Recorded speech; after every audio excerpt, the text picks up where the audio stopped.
Jitendra Agarwal, medical director संजीवन hospital Pune. आज 17 मे, आज जागतिक उच्च रक्तदाब दिन आहे।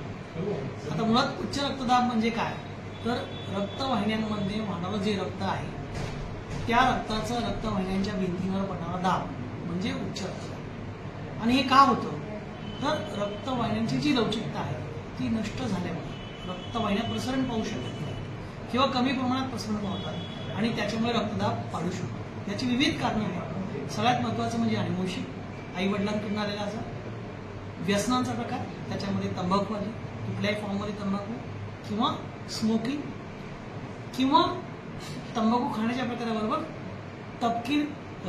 तंबाखू लावणे, ज्याला मिश्री लावणे म्हणतो।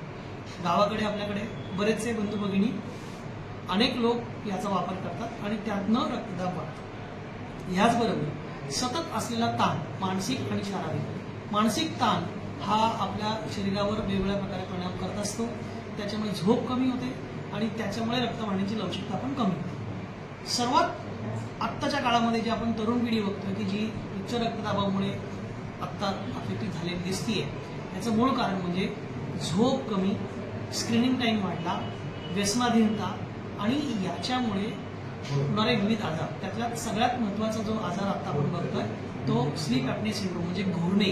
हा एक प्रकारचा अभिशाप आहे आणि तरुण पिढीला होणारा ब्लड प्रेशरचा आजार, रक्तदाबाचा आजार हा या घोरण्यामुळे आहे। प्रिव्हेन्शन काय, तर नियंत्रित वजन ठेवणे, वजन कमी ठेवणे, वेळेवर खाणे, व्यसनांपासून दूर राहणे, आनंदी राहण्याचा प्रयत्न करणे, स्वतःचं आपलं जे काही छंद असेल, आवड असेल ती पूर्ण करायचा वेळोवेळी प्रयत्न करणे। याच्यातनं आपण रक्तदाबापासून दूर राहू शकतो। नमस्कार।